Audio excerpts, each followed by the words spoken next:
Leza nyumba yawe yanalagira omukyala Edith Nakalema aberenga akwata abakungu babiri okuli tuli agenda wamu n'omukulu weriche bavunanibwa kubandi bachulupanyiza ensimbi nyingi ezali ezokubanza zikola ku musajja zokubanga yungiye mu byaro abakungu bavunanibwa kubandi bajjanga esente ku ba investors ezali no kuba babajjanga kenguzi nubo kubandi kutambuza musajja zagalenge no kubanga genda mu byaro negubanga guyimirizibwa so kuza yavunira naganti abakungu abo baberenga bakwatibwa baludde banga nga president yabasakoda okubandi bagobwa nenga mini PS1 minister ukiga ne PS1 minister yali abashildinga obanga bakugira naye esa yavude kubandi nagamba bakwatibweko ku nkono balimba batia waliche ne tuli agenda bagamba Nakalema nakulo if you want to arrest us you must fulfill 4 conditions. 1 a friendly judge Mzaita mali bebavunana bareka conditions zino okutukizibwa kwa tupo meeting millions of dollars atano fetu waziba baba gamba Nakalema chapati opakwa umutu kwati umutu kwati dafinga tunje president yagamba these idiots still breathing in Ugandan air era chiyerugedde yewizo kubati bakyali baba gamba we shall vomit get us a friendly judge 2 charge us with the fine, a case that will lead to a fine, not imprisonment. Not imprisonment. Otherwise, we vomit, and we must be granted a bail. Nakalema yo. President yamulagidde n'abakwata. Tasobola, Nakalema tasobola. Zenkubuli. Bwana bakwata muzeyita.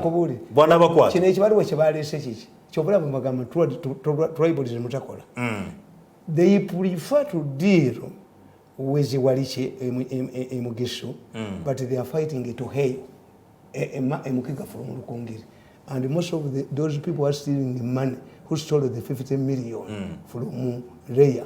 Kakati zikankulage wana. Never going to Waliche Swandi Seko.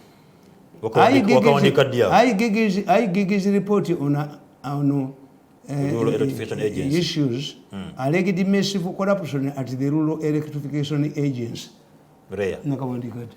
Kenjagalo okulaba tewali kyesuwandiseeko byonna mbimanyi kakaliki Thursday March 2020 at emergency at Zana kakati sawa 10 2020 kati 2021 kakati Museveni bwe bamuzanyira waliwo bati yeewola millions of dollars amakumi yes ne bajja emu ku kampuni y'Abachina emiti yaleeta mifu bw'ginyeenya gigwa naye ng'ono tuheeyo tebamukkiriza kwogera era nga overall charge tuheyo tuli agenda tuheyo yali manager era ono omukazi ali commending kakati ono omukazi amagezi ge yakola gaaliga mu nkugamba from the 29 power lines the inspectorate of government sampled and selected 6 power lines that allegedly had the highest number of failures and or faulty equipment Kitugumu, Palabek and Rira Apala Kitugumu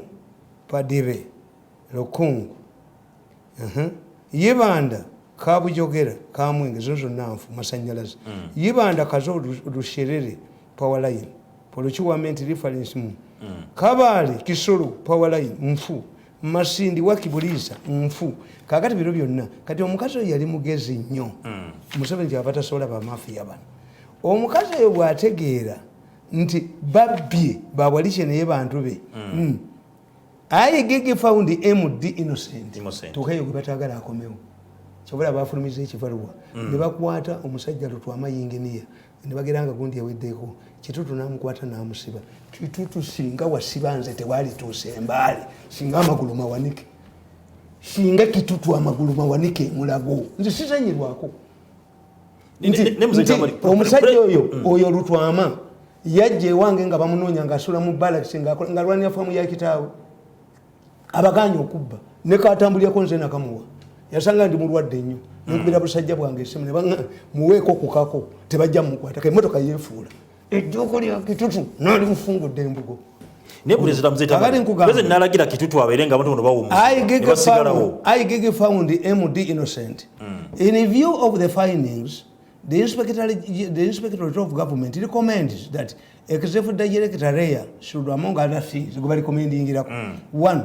Submit the Deputy Executive Director of Reya, Engineer Godfrey Kahuka Walike, then manager project development and management to the Reya board for appropriated on ate omukazi w'ekitutu yabadde abawadde amabaluwa bakomewo naye ekitutu bade bakomyewo jamuba namuwulidde ng'ayogera omusajja amugamba kitutu the president is not happy your time is expiring mukuba akatambi owulire babbi nempulira ababbi aboogera tewaliwo n'asobola kuwamba gavumenti ya Museveni ekyo kyaggwa kubanga mu motherboard ninamu millionaires kali kekola kukka abamilitary intelligence bagamba mbwe ekyuma kyange is a 24-hour machine Russian machine linked to the Russian satellite kyekuba Moscow nekibireetawo then if it is true kati ebyo bya Putin na Museveni kwanza sina arrangement na Putin bwekiri ogondi mwenda yabaga nti fitesezeze mayembe hawukani ejembe kale erikoda oba mwerikodinga mweka uyo ogamba obusajja obuli kakati nkugamba regarding advice of MC Power Networks Limited to rectify the anomaly of missing terms of reference to supervise the construction of works on the Ibanda Kabujogera Kamwenge power line up to the expiry of the defects liability. Authorization of change of the supplier of the transformers for this construction of the Masindi work recommendation na mukazi failure to enforce inspection bagamba waliche gwe yabadali ni uwinji waliche gwe bagamba yakola bino omukazi oyo gitutu yabadamu wadde baluwa akomewo nalonda akawala kamutibwa kanafuga mbe waliche bwe nkuba oyo omukazi adduka n'ekyankwanzi gyali kwange biko ibiri waggulu nkugamba kakati lastly in the performance of the duties as a project engineer bali kuwalichi during the construction of the bagambye tuheyo abonerezo na mutwale mu board bagoba tuheyo ebaluwa ya president nga tuheyo bagitulira ku State House kati bafulumize ekibaluwa ekifu nga president amaze okugamba tuheyo addeyo ne ni bano bantu ki ababba n'amasanyalaze muzaita amali kosanya njira nkugamba nti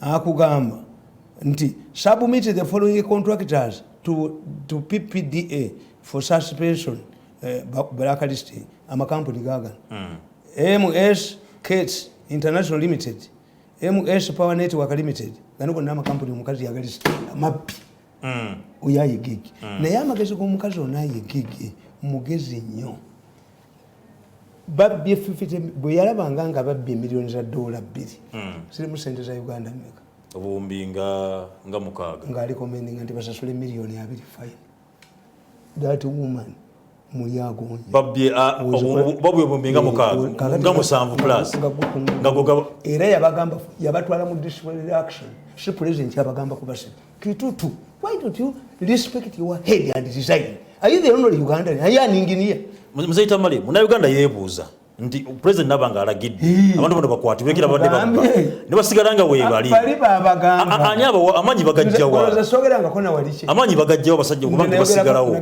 nayogera ne waliche ne tuli agenda banga nti batwepankireko bayina okubebabbanga boogera abanene abalinga basi era nze nagamba ti Museveni okutuuza meeting ekyankwanzi Museveni should convene a meeting in his family members. Ensonga nene mu family eri munda wali muntu yenna creating trouble for Museveni who does not have links in the palace. That's why they intimidate everybody.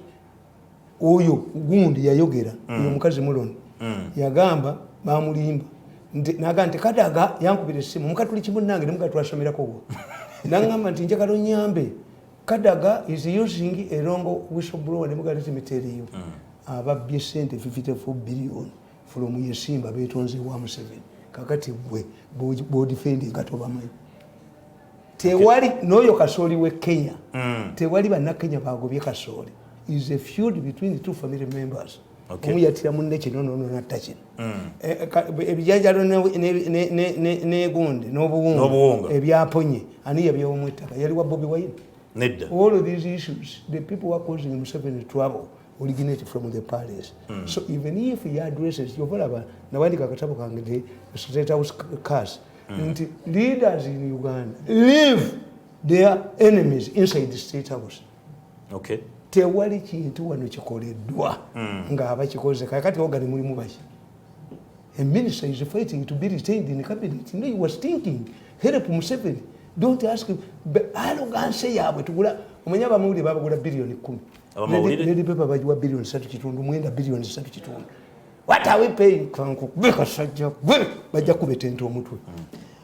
Muzeyi Tamale ensonga eno tulabanga everyday kama dokuba nti amasanyaze gaseerebwa. Yes. Lwakuba nti bato zinene kuba ne juzi mpulizaako juzi era yavudde ne banga yewoninga bumeme erekera okuba nti abantu bagula yaka units hani ne bwabo nawulidde nga agasajja googera ti Museveni has recommended to transfer this area back to the ministry. Kuba Saida Bumba yali minister wa energy yakola etteeka nga lifavoringa minister. Yes, look what is the law governing the area. Kakati bagala nagawulidde agabinga googera. Why? Museveni yewoze million ebirala ebikumi ebi bigalize bizibbe. Era kuda project yemwe.